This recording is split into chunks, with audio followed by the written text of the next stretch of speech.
So I don't know for sure if this will have already happened by the time you're watching this or listening to it. But I'm hoping that I'll be able to unveil my Gonk Droid build video before this video goes live. It's a project I'm working on for probably months at this point, but definitely all day yesterday between, letting coats of paint dry. And I'm hoping that, the live show we do, he will be debuted over here behind me. And it got me wondering, are there any like shining Gonk Droid moments in Legends? Is there ever like a scene that a Gonk Droid really steals the show? Trevor, you're our like expert trivia person in terms of like knowing things that nobody else knows, and quite honestly, the things that nobody has any business knowing, but you know them anyway. Can you think of any big Gonk Droid scenes in Star Wars? So you're going to invite me on the show and then put me on the spot about gonk droids? Yeah. Oh, dude. No. I have no gonk droid trivia coming to mind at all. Not a single thing. If anybody out there has any good gonk moments, let me know. I'm desperately in search of a name for this little fella. So I'm open to names. We could even do a contest, Rick. We could talk about this, behind the scenes.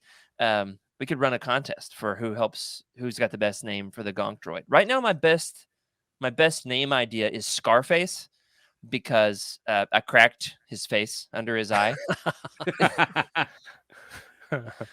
There is a reference in that new Hunter's Battle for the Arena book for gonk rock. Okay. So there's a musical genre called gonk rock. Yeah. Whether that's played by gonks, inspired by gonks, featuring gonks, I don't know. There's so many questions. Yeah. I imagine they'd be really good at headbanging, because all they can do is just like kind of rock back and forth. Mine, this has been a maddening project. I kind of thought, this looks easy. Watch some other YouTube videos. People do it in 5 minutes in a YouTube video. Nope. Yeah. It has taken months. But I think I'm close. Sweet. So I would like to put forth G-O-N-K. I could call him Geo. Yeah. That's pretty good. Geo. Like Stellan Geos. Sure. Or Geode. Okay. All right. We're circling the landing field. So listeners, let me know out there. And also, if the video already came out, I'll take the Gonk Droid will take your praise, but none of your criticism, because this thing has been maddening. But I've learned some lessons. Let me be the first to say, great job, man. You did excellent. That was an excellent video. Great build. Yeah. It's the best gonk droid I've ever seen. Ever. Trevor, you're Lucasfilm. You've been in the Star Wars fandom longer than Rick and myself. Maybe the two of us combined. I don't know how old Star Wars is. Easy. That may not. Yeah. That may not quite add up. But have you ever attempted any like build projects? No, I have no DIY skills at all whatsoever. None. Well, we are, however, going to get to pick your brain about your real area of expertise, which is neither gonk droids nor handyman projects. Instead, we are going to talk all about the short stories and minutia surrounding this season of Legends Look Back, the ancient history of the galaxy far, far away. So, without further ado, Rick. Nope. I gotta back you up there. You said the Schwartz. You said Schwartz stories, and so now I'm thinking Spaceballs and Schwartz. Trust in the Schwartz. Schwartz stories. Trust in the Schwartz. Okay, now we can go. I do love me some Spaceballs.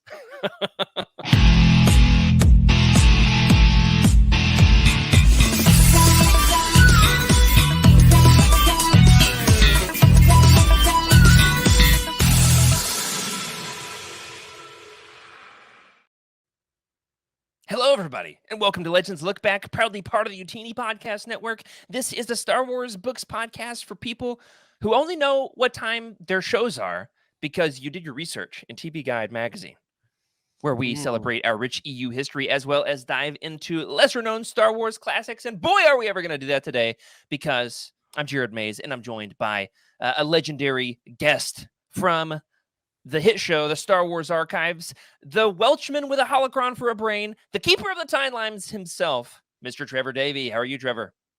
Thanks for having me, Jared. It's been a while since I've been on the show, like over a year, maybe.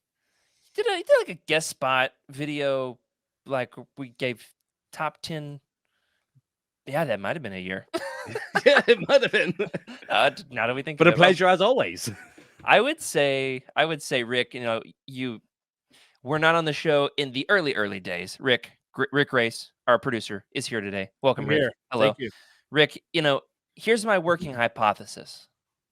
Legends Lookback would have failed had it not been for Trevor saving our butts on 2 separate occasions. His first 2 appearances.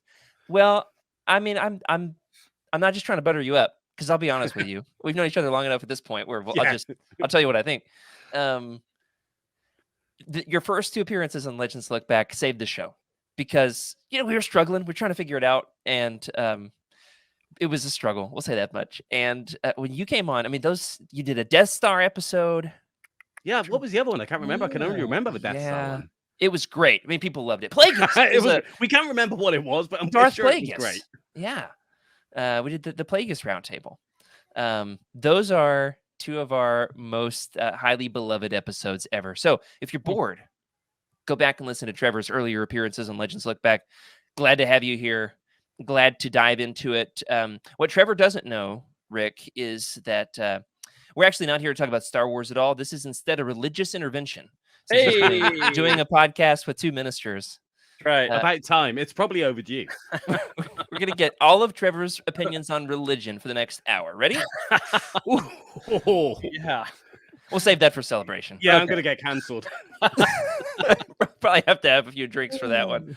Oh, I asked, at celebration, like, hey, what y'all talk about at the bar? And Oz, with like a deeply scarred look in his eyes, said, you don't want to know. Well, hey, Trevor, tell the good folks about some of the awesome content that's hitting the airwaves over on the Star Wars Archives. Just this past Thursday night, live on the show, I mentioned, like, hey, Trevor's going to be on, and somebody said, how do I find that? How do I listen? And I didn't tell them because I didn't see the comment. But if you're still listening, Trevor's going to tell you. I did watch that this morning, Jared. Before coming on, I did watch that. So, quick sales pitch for the Star Wars Archives. So we are a Patreon exclusive kind of show. So we go live on Patreon every other Sunday, followed by a general release 3 months later. So we've had some great episodes. Lately, we've had Martin Fisher on, who was the author of half the comics of the Rebels comics that got bundled by Dark Horse recently. We did a 30 years too late deep dive into the Thrawn Table with Jose and Jacob, who'd only just read it. We've had Chris Kempshall come on, author of History and Politics in Star Wars, talk about Andor. That was good. And dropping, the latest episode, by the time this goes out, is we finally discover the real truth about Force ghosts. Are they ghosts or not? Yes. It's very scientific. Very glowies unite. I can't wait. That's good. I have to round up all of my spiritual besties to listen to that one. Gonna have to channel the ancestral plane. Oh, man. I was just talking to my wife about this yesterday, going off script here for a bit. I saw something about how Samuel L. Jackson was just interviewed again about, hey, you ever going to get Mace Windu back in Star Wars? And I'm not going to do a Samuel L. Jackson impression, though I did think about it for a split second there. Oof. He basically told Josh Horowitz, he said, listen, the only person I've talked to about this who could actually make it happen is Bryce Dallas Howard, who directs some episodes of The Mandalorian. And I said, hook a brother up. So I appreciate that he has pitched this. And I told it to my wife, and she said, yeah, sure, why not? And I said, no, I'm firmly against it. You can't just have every single dead character come back in Star Wars. And she said, you've already got like 90% of them back. Why not do Mace Windu? That could be fun. And I said, yeah, you've got a point there. What do you think, Trevor? Is he a Force ghost out there? I mean, he's dead by the time of Rise of Skywalker because we get his voice. I like that you have it pinned down in the timeline. Here and there, he might be dead, but we know he's definitely dead then. He's dead then. I think we're guaranteed to see him again. It's too good. It's too good an opportunity. Yeah. So what you're saying is, in the voice of Mace Windu, I'm not dead yet. Nailed it. Absolutely. There it is. 100%. Absolutely nailed it. Well, we're not here to talk about Force Ghosts. You can listen to their most recent episode of the Star Wars Archives if you want to hear all about that. We are, however, here to talk about the ancient era of Legends. We're doing specifically this season on Legends Look Back, Dawn of the Jedi. I blanked. Tales of the Jedi and Lost Tribe of the Sith. So, Trevor, first and foremost, what are your thoughts on this era? I mean, you're somebody who likes the timeline stuff, nailing things down. This goes way back, I mean, farther back than they probably ever had any business going. Nevertheless, it's rife for, mining it for historical nuggets. What would you think about these stories, when they were first published and how they've held up in the meantime? I think Dawn of the Jedi, the comic series, is great, but it's John Ostrander, and I don't think the guy ever wrote a bad comic. He doesn't. The novel, I'm fairly indifferent on. The Tales of the Jedi series, now we're talking early mid 90s Dark Horse. It's random. It's very different. But Star Wars was finding its feet. Why not? And then Lost Tribe of the Sith, I absolutely love. I think it was bold and brave, did something completely different. And it's John Jackson Miller, again, doesn't miss. Now, Trevor, do you think that Lost Tribe of the Sith is great because it's just short stories? Short stories. I think the concept and everything, and the way it ties into, stuff that happens thousands of years later, it was a great initiative. I wish they'd done more with it. Yeah. It is, I think, a Legend sleeper hit. I think a lot of folks haven't even tried out The Lost Tribe of the Sith, maybe because it was in the late era of the Legends timeline in terms of the publishing timeline. Lost Tribe of the Sith is very early in the actual Galaxy Far, Far Away time. This is, Rick, please just cancel me from the show. This is, I'm in over my head. Woohoo! All right, so that was fun, and I guess it's just you and me now, so... Yep, we can make this work. Okay, I'm back. Good. He's back. All right, I was worried. Oh, he put me back in the right square and everything. Good. So it's great. It absolutely is one of my favorites. I have a very fond memory of that was the book that I was reading when The Force Awakens came out. And so I had to get to the theater early to get a good seat because I was going to see the marathon of all 7 in a row. Nice. And I want to have prime real estate for that. And so I've got a picture of me like with the most giddy, excited look on my face possible.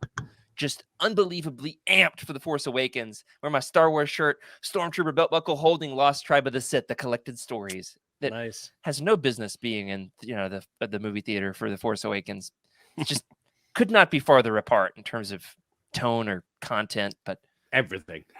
Yeah, it's cemented in stone as one of. I'll have to throw it up in the Discord. It's a great pick. If I do say so myself. So we are piecing together all the bonus content surrounding these titles, and we're mining for the nuggets of gold that might enhance our experience. Trevor, I'm unsure exactly what to title this segment. It's either going to be called Trevor Time. It's going to be called Trevor's Trunk of Fun. Or if we really want to alliterate, we could call it Trevor's Trunk of Tricks. That's a little much, don't you think? Or Trevor's Trash Pile. Ooh. Hey, don't forget, this is I'm not a fan of my name being in any of them. So okay, what's that, Rick? I was gonna say this is episode 123. 123. So you got to do something with that. Back to school, getting schooled by the keeper of the timelines. Let us know, folks, what would have been the optimal title, or perhaps the least optimal, just to make sure that Trevor feels nice and appreciated here on Legends Look Back. But basically, we've asked you to throw up a handful of short stories or comics, some sort of ancillary material that that surround the Dawn of the Jedi, Tales of the Jedi, Lost Tribe era. And you did not disappoint. In fact, got a great list of stories that we're going to dive into. So tell us what you picked out for us. Let's start off with the Dawn of the Jedi tie-in. I mean, firstly, I went fairly soft on you guys. I chose quite obvious ones. I was thinking to myself, how far down this rabbit hole do I go?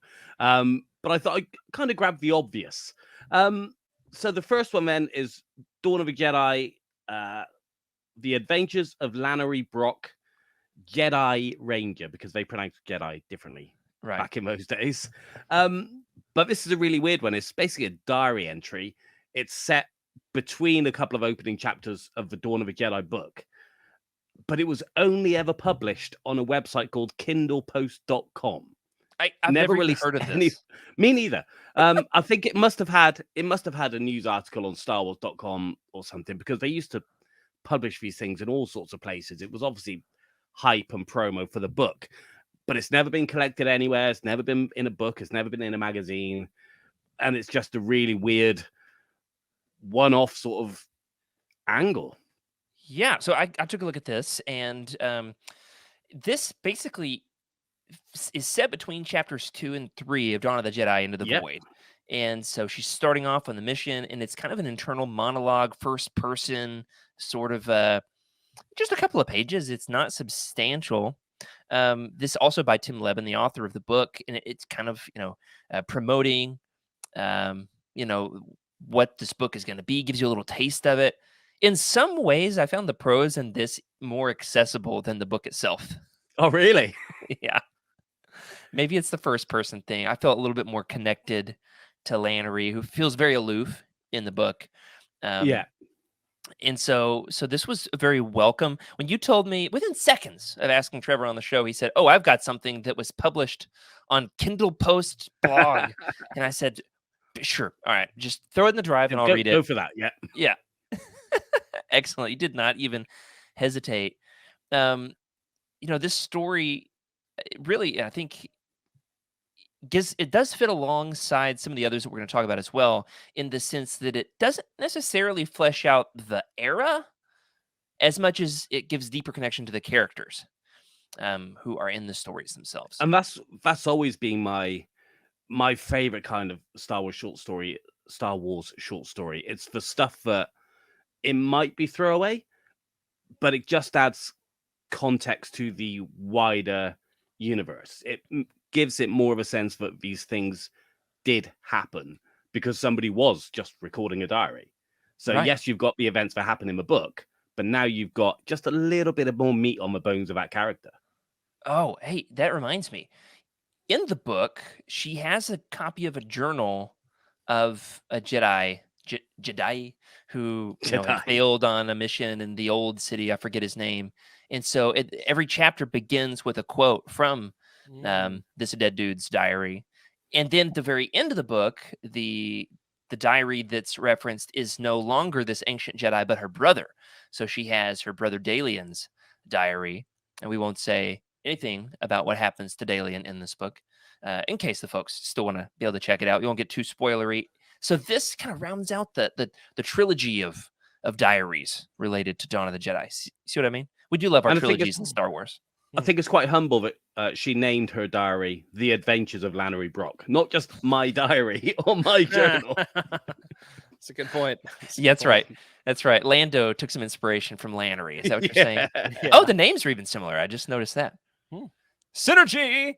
Love it. So there's one more Dawn of the Jedi story that you didn't recommend to us because it was a little too obvious. However, I do want to at least highlight it briefly here, and that is Dawn of the Jedi Eruption by fan favorite writer John Ostrander.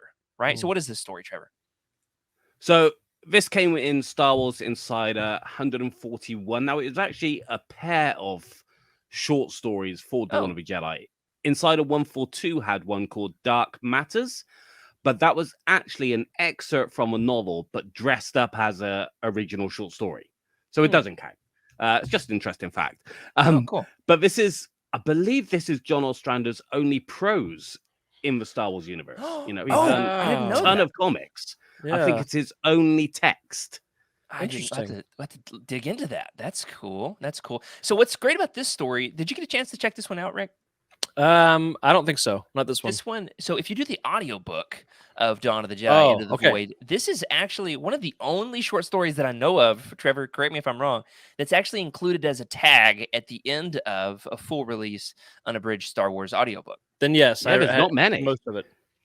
Yeah, this is kind of a bridge between the comics and the novel, which I appreciate it for that. So it stars Lannery, but she's out on a mission with the protagonist from the novel. I believe we've got an image of him looking fine. We got Hawk Ryo, which what is a great cool name.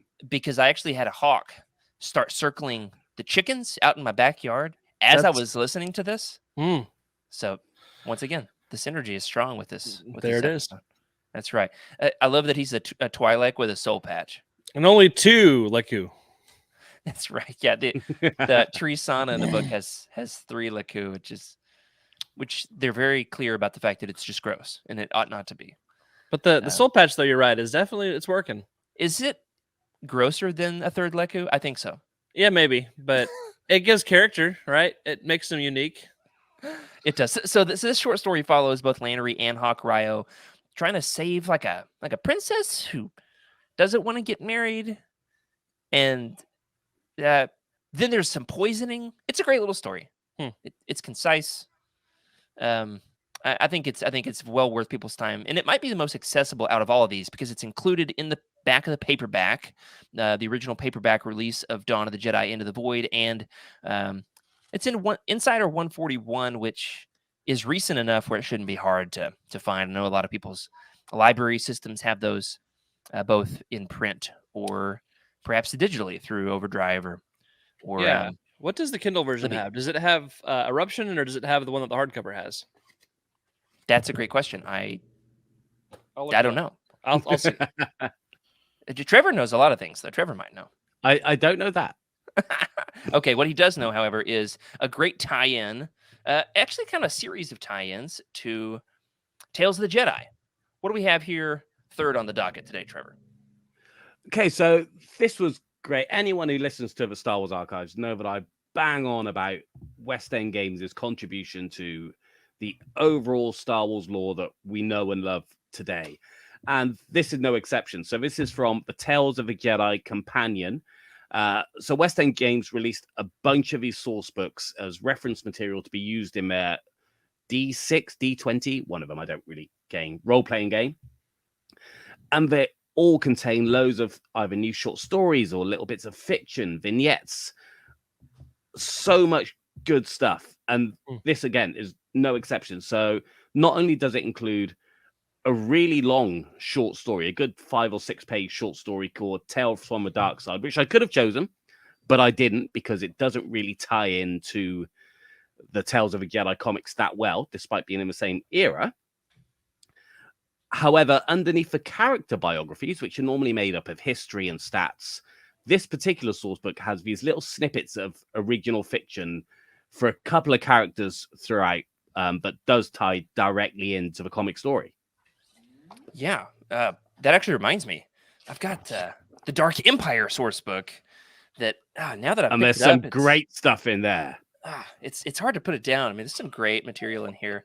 Some color illustrations. I mean, this is a gem. Oh man, fantastic! So straight away, one of my favorites from the Dark Empire one is it's got a transcript of the hearing where Han Solo has to go to the tribunal because his friend Mako Spince blew up the moon from a Han Solo trilogy. Oh, so it ties into something that has nothing to do with Dark Empire. But Mako Spince is in Dark Empire because that's right. Who Han visits with the hologram door base. Oh, that's cool. Yeah, these are cool because they'll just be in these little squares, and so this one is like the origin of Force Storms. Nice. It doesn't actually help make Force Storms make any sense, unfortunately. All right, so stupid question for you, Trev. I've not dove too deeply into the source books because I don't have time, to get into the actual role-playing games. But what I'm hearing is that they're great for just little snippets of fiction, or they're great for world building. Is that correct?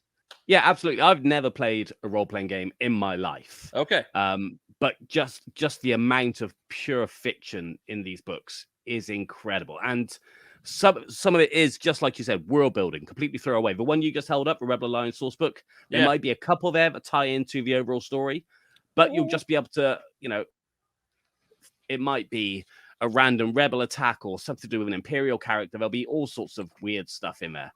I love the fleet combat battle line maneuvers and all that in this one. Yep, you'll get loads of that as well. Information. Yeah. Oh man, I just heard Rick say fleet combat battle maneuvers, and he is grinning. He's grinning ear to ear. I'm worried that it's gonna pop outside of the frame of his shot here with the camera on the live video. So these stories came out in 1996, and we've collected 4 of them here. to be discussed here for Legends Look Back. The first one, Trevor, I feel a special connection to this one. Do you know why? Go on, tell me. The Queen Aminoa story was one that I was selected to read for a bedtime story on Star Wars Archives. Yes. Now this is one that does stick in my mind. I'll be honest. I sent you these stories. I have not reread them. Okay. Because I know enough. But the Queen Aminoa one is always the one that really stands out because it literally leads right in to a certain panel from the story. It's like the next scene. And I would add that I think all 4 of these are about villains, or at least 3 out of the 4. I have to take a look here. It really adds depth to the villains because in true 90s comic book fashion, the villains in the Tales of the Jedi series, they'll come in for an issue or 3, and then they're gone. And you're kind of left like with villain of the week syndrome, just lacking a little bit of substance. Is it King Adas, who one of these stories features? He's already comatose by the time we get into the storyline of the comics. Sure. So we don't really. It's the Queen's husband, isn't it? He's already King mummified. Yeah, King Omen. But through these stories, you find a bit more about how he was corrupted and kind of what put him in that situation. Right. Yeah. So these 4 stories are about Queen Aminoa, King Adas, King Omen, and Warb Null. Let's go down the list here and say. Which of these is your favorite? Which of these stories? You said, Trev, that yours is the Queen Aminoa story. 100%.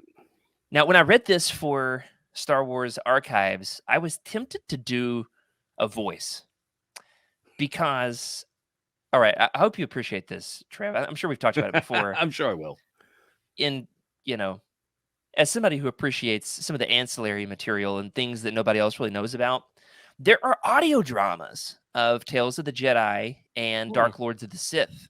Yes. Some old school Legends audio dramas. And I mean, I love these things. There's also a couple for the Dark Forces trilogy and Dark Empire. And I cannot tell you how many dozens of times I've listened to these. I have never listened to them. Dozens and dozens and dozens and dozens. They're tough to track down these days. They've become quite rare. They used to be available on Audible 10 years ago, around 2013, 14, and they're not anymore. And so, you got to do some digging around the internet, pop in the Discord and throw us a message if you're trying to track them down, and we can try to help you out there to see if we can find them. But Queen Aminoa, in true, audio drama fashion, they go big with the voices. Almost too big. They're very exaggerated. The voice for Queen Aminoa, I'll have to find an audio clip and throw it in the Discord. It's like 80-year-old smoker lady kind of voice. Is it full Wicked Witch of the West? Oh yeah, hardcore. And I was really thinking about committing hard to that voice when I recorded the bedtime story. And so everybody out there can thank me for not doing that. Yes. It should be on YouTube. If you want to hunt it down, you should find that. On our YouTube channel. Love it. I did not go full into the voice, but I gave it a decent performance. It's a great story. How about you, Rick? Which of these was your favorite? Queen Aminoa, King Adas, King Omen, and Warb Null. Yeah, so I knew nothing about any of these. You will in a few weeks. And I had only read the novel, Into the Void, and so I knew nothing about the era. And you messaged me last night and said, "What is this? What are we doing?" Well, and I've just started reading Tales of the Jedi Volume 2 that deals with like some of these names, and so I had no clue what any of these vignettes were about. They were interesting, but let's see. I'm scrolling through it. Okay, the second one, King Adas's story. I think I could follow it more than the others. That's a great reason. Yeah, so I'll go with that one. All right. Hey, I think we've got an image of King Adas. He's kind of looks like a frog samurai. Yeah. So love him for that. Oop. Yeah. Shout out to King Adas, looking hardcore there.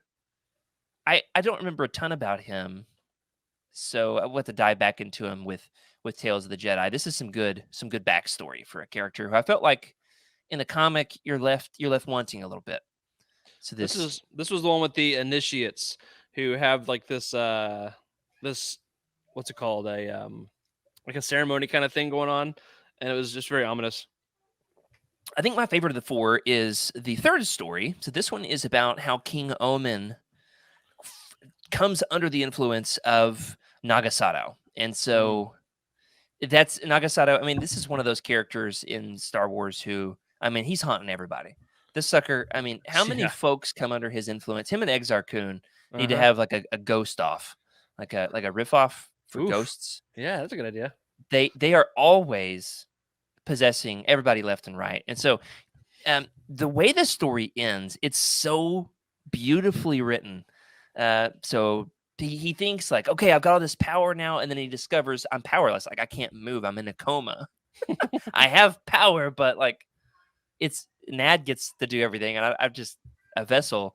And so it says Nad made a deep staccato sound that Omen could only guess was laughter. The dark side does not come without its price, the Sith spirit said. You have power over the Force, but in exchange, you have lost power over your own body. Nad had warned him of the dark side's initiation tithe a decade ago when his training had begun. He couldn't remember whether he had chosen to accept that price or whether he had purposely sealed it away in the recesses of his memory. It didn't matter now, anyway. He had finally reached his goal. Listen to this. The dark side belonged to him.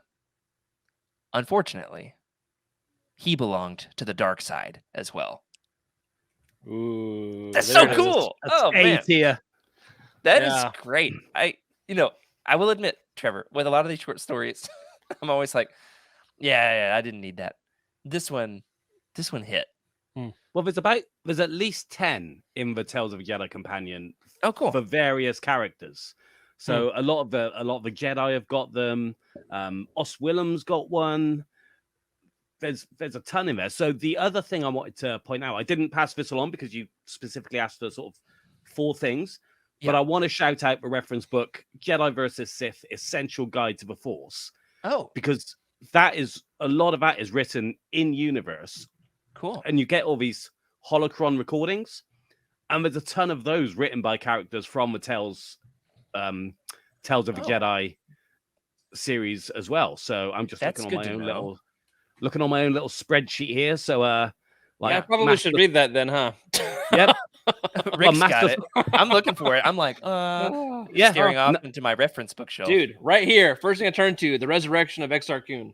No way. There you go. Yep. So Nagasato's got his own interview. Master Thon's got his own sort of holocron recording. Some of those do just summarize the events of the comics, but others, again, it's original fiction. Cool. I have to check that out. I'm actually supposed to be writing a piece for Utini. I'm pretty sure it's overdue by this point about in-universe nonfiction. So I love that. I'm much. I'm bored out of my mind. Stuff. I'm bored out of my mind trying to write this thing. So you two can tag team it. It's gonna be great. I'll send you my outline. I've got a whole reference shelf that is like it's in universe reference material, and then just like the regular Muggle version. I mean, this could be a better term. Come on. I know. This is how far down the rabbit hole I was looking at for this episode, is that in the Old Republic video game, one of the collectibles in that game, the big MMORPG game, one of the collectibles are these things called codex, which are little text files. So some of them will give you like history lessons or, tell you something about a character or whatever. But there's also little snippets of fiction that you can collect in the game. Wow. And this is original fiction. Some of it's in universe documents, diaries and again or whatnot. Some of them are actual 6 or 7 line stories. Hey, but because you talk Tales of a Jedi, Dawn of a Jedi, and not the Old Republic, I thought I'd leave that one out. We're hoping to do that in the fall. Okay, so we'll come back to it. Speaking of in-game items that actually tell a story, like journal entries. Now that leads us to, let's skip on down to the comic. Let's talk about Star Wars Tales number 23. The story. Yeah, my cat is up on my shoulder. She's really peeved that I'm in her chair. So I like to pretend like it's my Salamari. Yeah. Okay. So it's Star Wars Tales number 23. There's 3 or 4 stories collected in that, and the first story there is called Shadows and Light. So Rick, give us the rundown. What is this? Let's see. Star Wars Tales 23, Shadows and Light. Author is Joshua Ortega. Artist Dustin Weaver. The note here says first appearance. Yeah, I didn't finish filling that out. The first appearance of the story this references actually comes from the video game Knights of the Old Republic. Oh. There's these journal entries, data pads that you pick up as you go and you learn throughout the game. It's a side quest sort of thing. It's not all that important.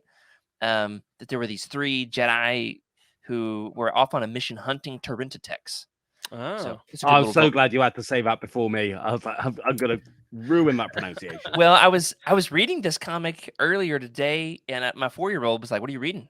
And I was like, "I'll read it to you."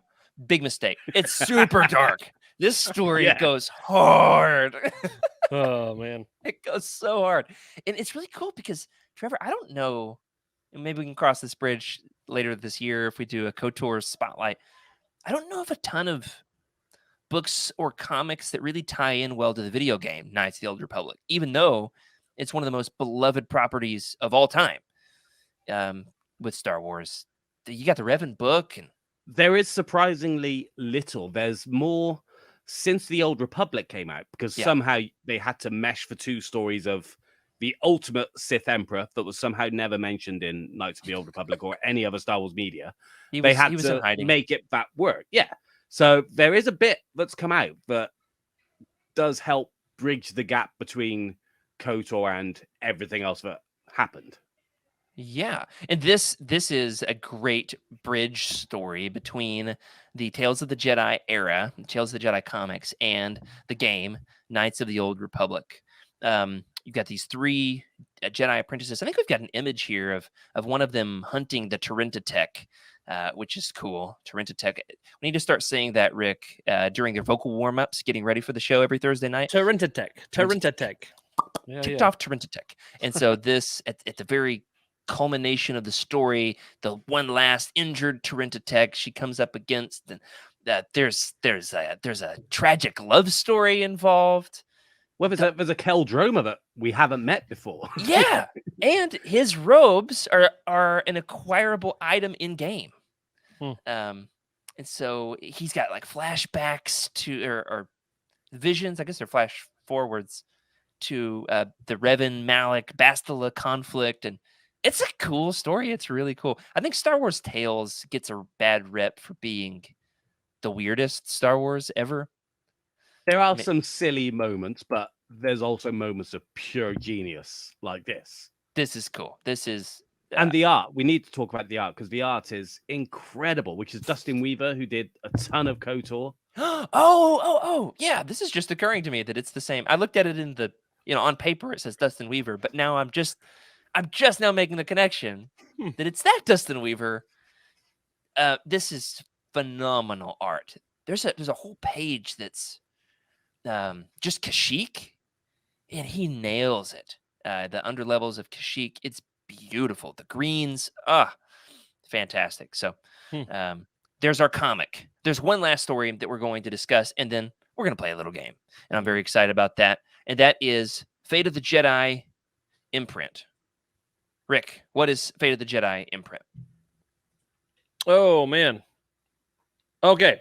This was written by Christy Golden. We've heard her name quite a bit. She's written a lot.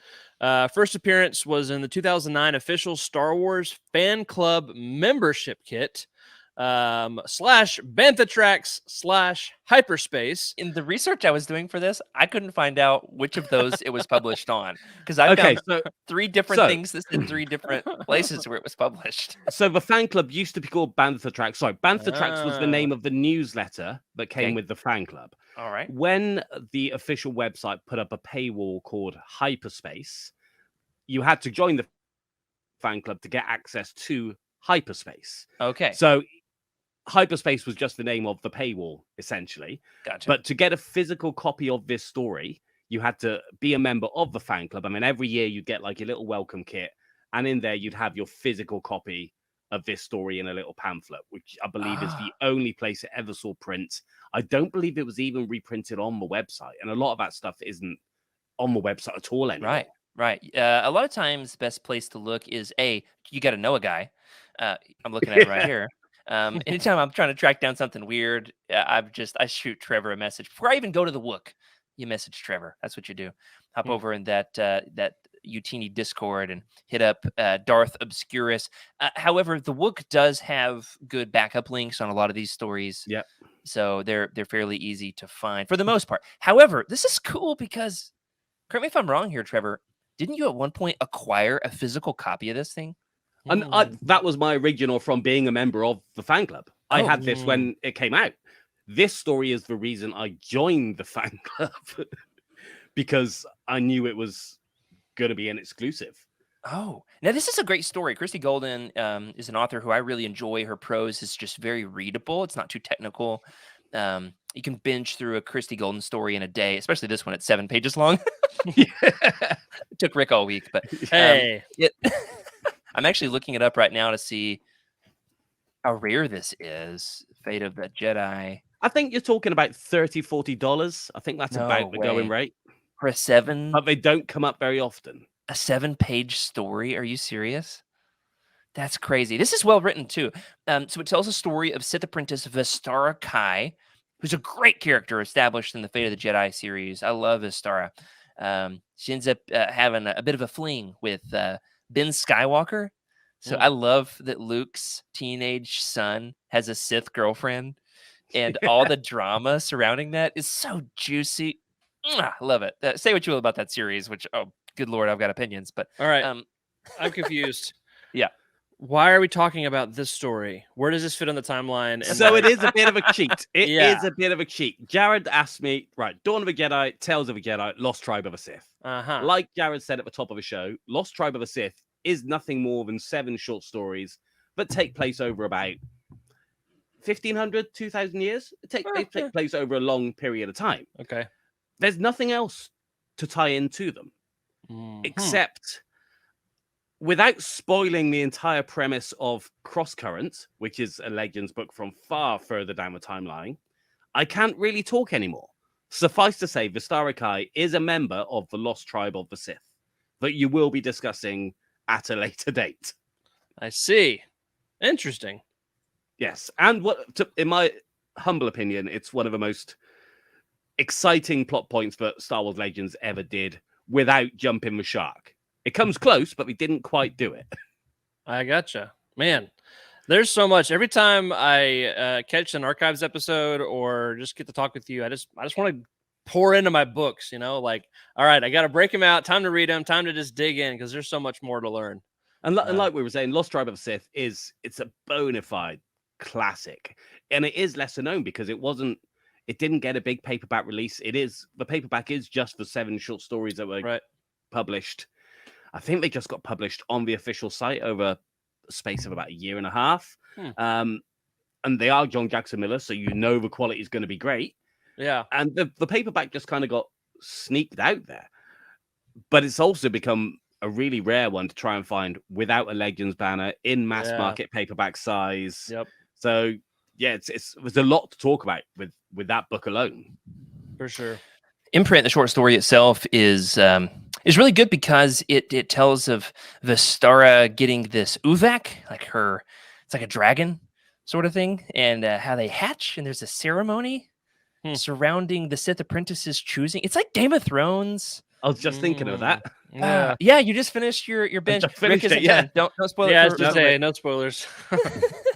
So this is cool. It's like the Sith kids are vying for the dragon eggs, the Uvak, and they do play a part in the story, and it bridges the timeline from Lost Tribe of the Sith way back in the distance to Fate of the Jedi far forward. This is what I love about Legends.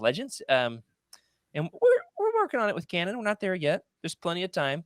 In Legends, we go way back and we go so far forward, and this story does both at the same time, which is cool. It's brilliant. Yeah, that is cool.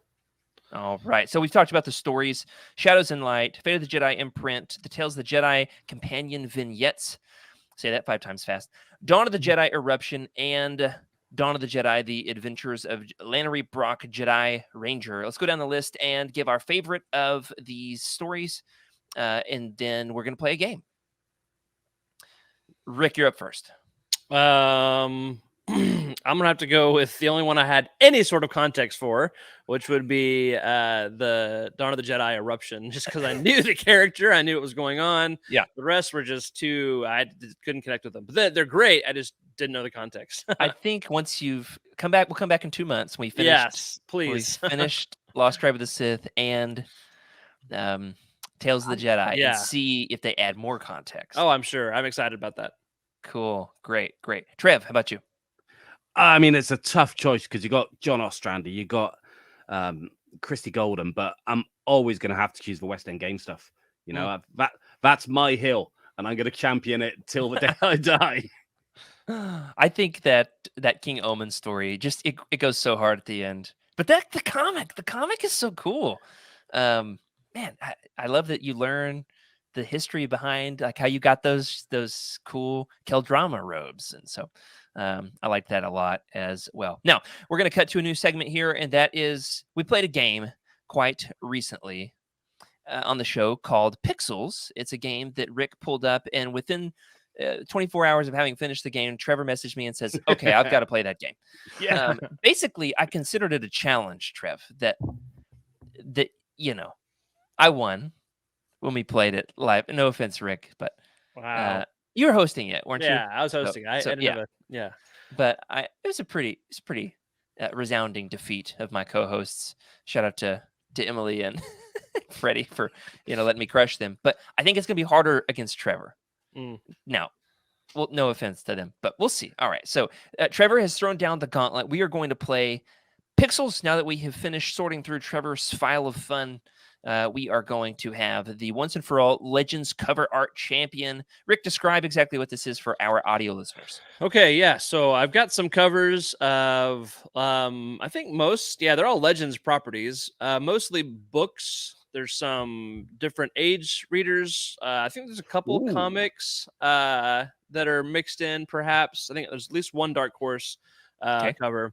And yeah, they're just random. I found interesting looking covers from Google searching. There's no mental process, but what they're going to see is a very heavily pixelated version of this cover, and we'll gradually increase the amount of pixels that starts to bring the picture into clearer definition, and we'll see who gets to guess the image first.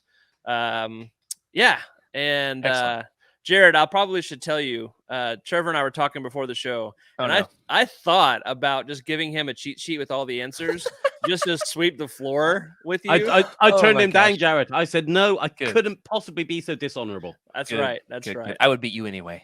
Actually, my money's on Trev, but we'll see. We'll see how it goes. So. Well, I just clicked that little button that made my window full screen. So buckle up. Okay. All right. Glasses are coming on. Are y'all dirty. ready? I'm taking them back off. Yeah. All right. To get us warmed up, here's a good one to start off. You ready? Okay. Yes, sir. So they're the first one to guess it, and I'll start adding the pixels in. Get some greens, grays, olives. A blue. Is that Republic Commando? It is not. No way. Oh, I was like, no way did he get that from this far out. Okay. It's pixelating a little bit more, getting a little closer. Got about tough. There's no Legends banner. 40 pixels on here thus far. Okay, a picture starting to take shape. Knight Errant. Oh, yes. That's one for Jared. Okay. Remind me after the show to tell you about my illicit copy of Knight Errant. Your illicit copy? I have an illicit copy. Have you got a hardback? Are you stealing from John Jackson Miller? He's a friend of the show. Absolutely not. Friend of the show. I always more than happy not only to support him, but to convince other people to support him. Yes. But I do have a fun edition of this. Nice. Okay. All right. Let's see. We'll do another easy one. If that was easy, I think we're in trouble. Yeah, you are. I try to make these hard. A red and a blue. It's a light red and a light blue, which makes me think Dark Tide. These are pseudo legends. Oh, no. Pseudo legends. They're legends, but they're at they're at the end of legends. Okay. Well, that gives it away. It's Razor's Edge. Oh, it's what? It's Razor's Edge. Nope. Okay. Honor Among Thieves. I hope this actually isn't canon. I'm pretty sure they're classified as legends. Lords of the Sith. What are you doing to me? What are you doing to me? Okay. How many wrong guesses do we get? 'Cause we've already given like 5. Just keep going.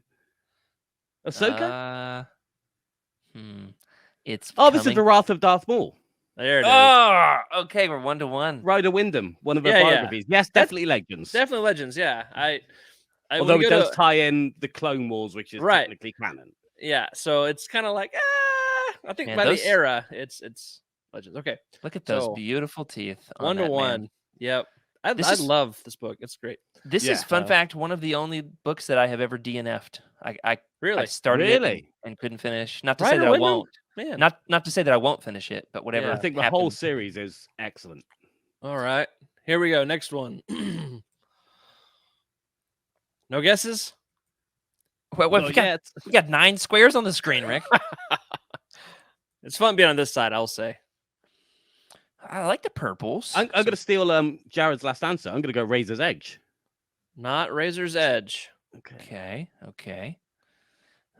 The violet, a lot of blues. I'm tempted to look at my bookshelf. Revan. Oh, good guess, but not Revan. Okay. Oh, Deceived? Why would that be a good guess? Fatal Alliance? It's Legacy of the Force. Exile. What is this one called? Dang it. What's it called? I'll wait. It's Legacy of the Force. It's got Ben Solo on the cover. What is this thing?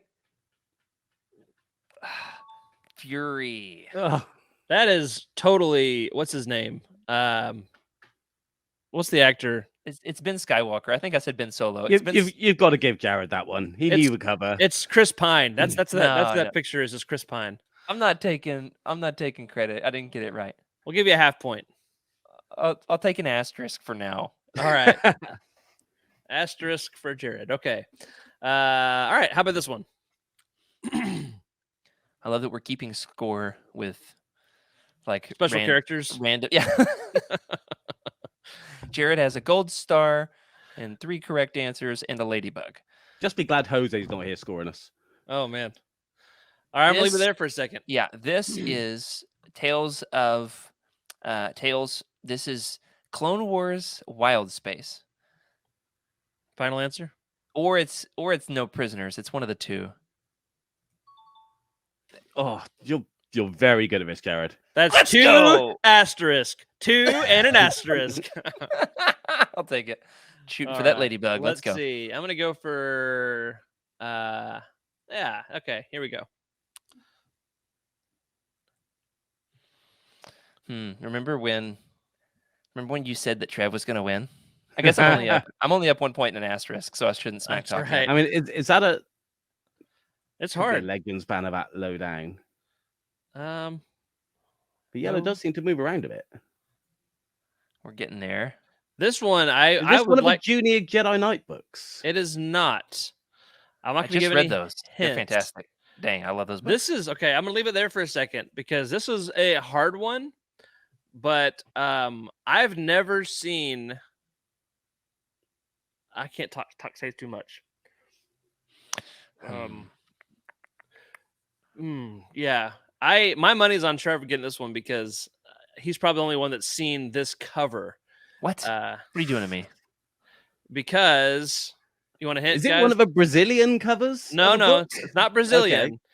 Okay. The book is most commonly known as a collection of these stories, and so this is an individual story cover. Oh, it's an individual story cover.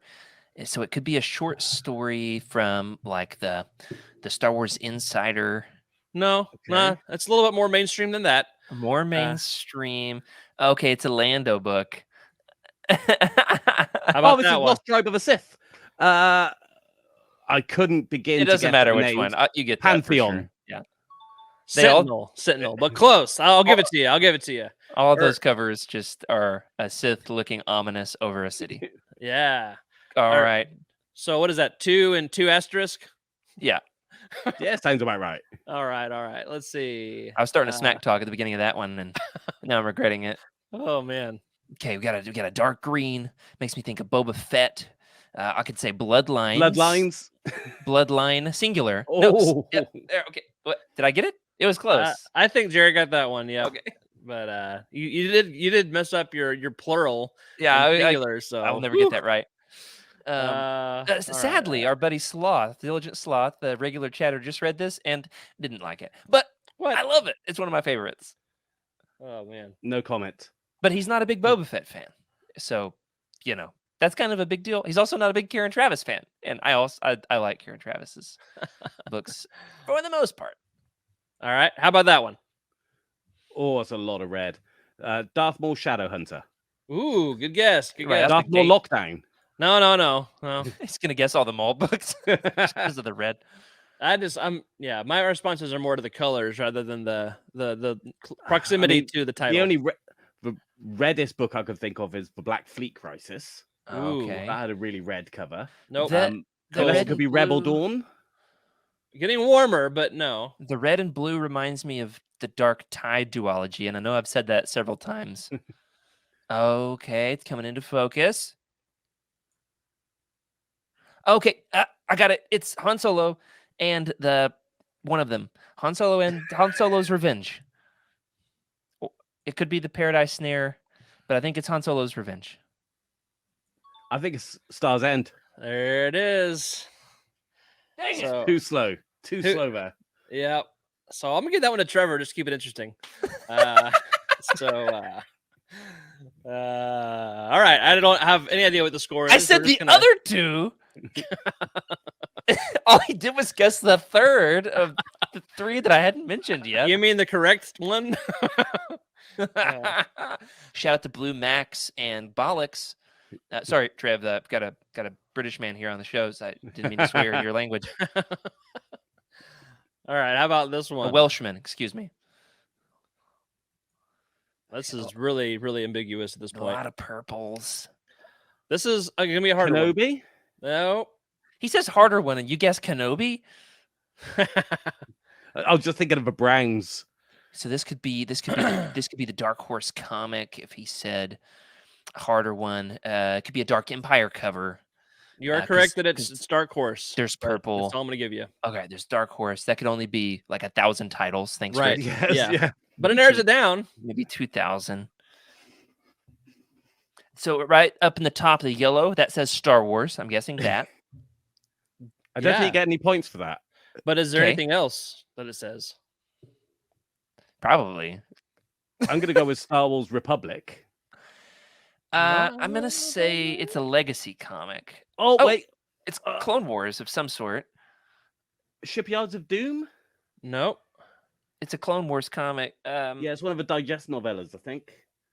I've not read any of these. Zero. A big fat zero.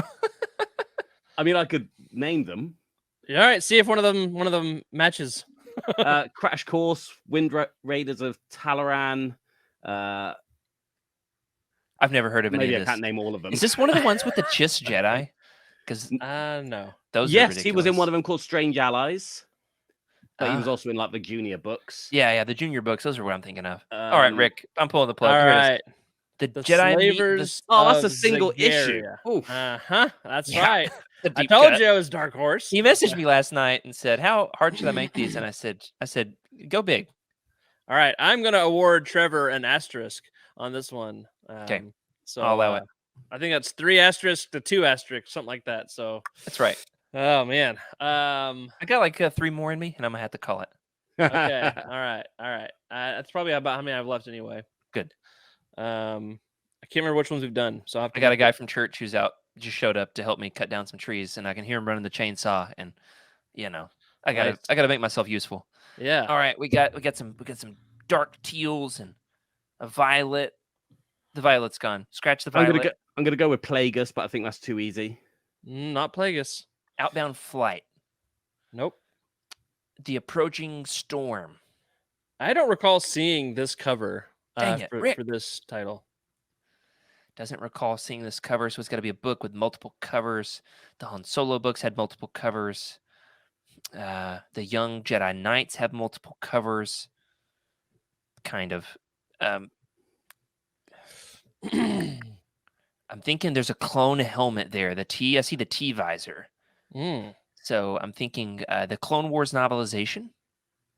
You're getting warmer, but no. Okay. Republic Commando Hard Contact.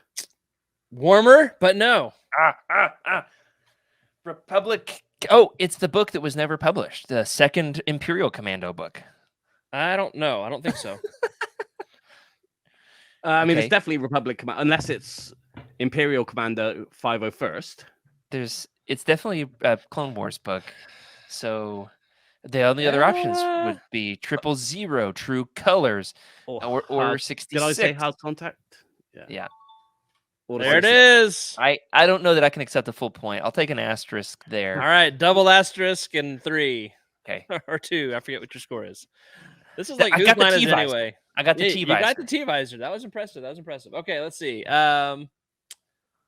Let's go. That's a gorgeous cover. Why have I never seen this cover before? Yeah, I thought Jared is clearly far more visual than me. Hey, that's okay. What's funny is Freddie is. Freddie's big into art, and yet I beat him here. I think I was just quicker on the draw. Okay, we got some orange, some brown, a little bit of gray, some nude color there. I'm gonna go with Kenobi again. Nope. See the orange. I see what you mean with the orange. Could be Darth Bane, Rule of 2, that PlayStation 1 That cover. amazing cover. Okay, now we've got an olive square that's popped up. You've got all you need right there. All we need. There's like 10 squares on the screen. A classic. Is it Truce at Bakura? Nope. It's a classic, he says. There's orange. It's maybe B tier, but it's one I've read. So Dark Lord: The Rise of Darth Vader. Nope. This is a Jedi Academy Dark Apprentice. Close. Dang it! I thought I had it. Okay, I was already celebrating. Champions of the Force. There it is. Yes. Nicely done. I love it. I'm going to have to throw my towel in, I think, and concede to Jared. We got one more. Let's see what it is. One last round, Trevor. Rally. I've seen you rally. You can rally. All right. This will be winner takes all. Sound good? Sounds good. unless I lose, in which case he already conceded. Oh, it's just all yellow. Jedi. Nope. Think we already did that one last time. Yoda Dark Rendezvous. Nope. I love that he sees green, guesses Yoda. Yeah. Okay, it's filling in some olive, yellow, red. Yeah. A little bit of green. Old Republic Fatal Alliance. No. I'm pretty sure somebody has already guessed this book. True Colors. Republic Commando True Colors. No. Winner take all. Darth Maul Shadow Hunter. No. Looks we've already guessed. No. Dark Tide Duology. Guessing it for the third time. No. Trevor, keep going. Darth Maul Lockdown. Keep going, Trevor. Darth Maul Saboteur. Oh, it's a short story as well. Not even a real book. But that is a real victory. Yes. I was rooting for you, Trev. Beaten by a short story. How am I ever going to live that down? Yeah, this has been great. I have really enjoyed this. Thank you for helping us dig through Trevor's file of fun. Before we dismiss, Trevor, tell us what is up next on the Star Wars Archives. You mentioned something at the top of the show. So we have about Force Ghosts. The next episode will be Force Ghosts or Fake Ghosts. We've also recorded one where I tried to guess the winner of the Utini March Book Madness. Oh, fun. So we went through every bracket. I decided the winner, worked my way down each heat till we got to the end. I already know that I've got a few wrong because we're a few days in. And then, Jose will choose some madness. I'll choose some lessers of hopefully landing a very, very exciting author interview to be recorded in the next month or so. Cool. So we'll see. Yeah, those interviews have been really fun lately. Really spotlights people who did a little bit for Star Wars, and then it hasn't been their life since then. And so this gives a really good avenue to just talk about this one little moment where they got to write a Star Wars thing. And we get to shine a light on some of these lesser known works as well. Hopefully get people to go hunting them down in the dark corners of the internet. I love that. Speaking of the dark corners of the internet, if you want to join us for our next roundtable here on Legends Look Back, we are going to be covering Tales of the Jedi. So good luck finding that audio drama. Hop in the Discord if you want to chat about those. We're going to do a couple, maybe 3 episodes, making sure we can really sink into some great stories, some of my very favorites ever published in the history of Star Wars storytelling. Well, that does it for this week. Thank you, Trevor, for joining us. It has been a pleasure, my friend. You're very, very welcome. Thank you for joining us here for Legends Look Back. Thanks to our incredible patrons for your support. A special thank you to Brian Dooley, Earl Q, Carl Sander, and Zach W. on our Jedi High Council, as well as James T., Ashley Ingalls, and Chris Carrizo on our Alliance High Command. Thank you for your amazing support. Remember to sub to the channel and leave us a review in your podcast platform of choice. And also, if you'd like your thoughts right on the show, our contact information can be found down in the description below. We're also on Twitter at Legends Look Back. Remember to keep the Utini fan code, everybody, and be a force for positivity in the fandom. We'll be back soon with another episode.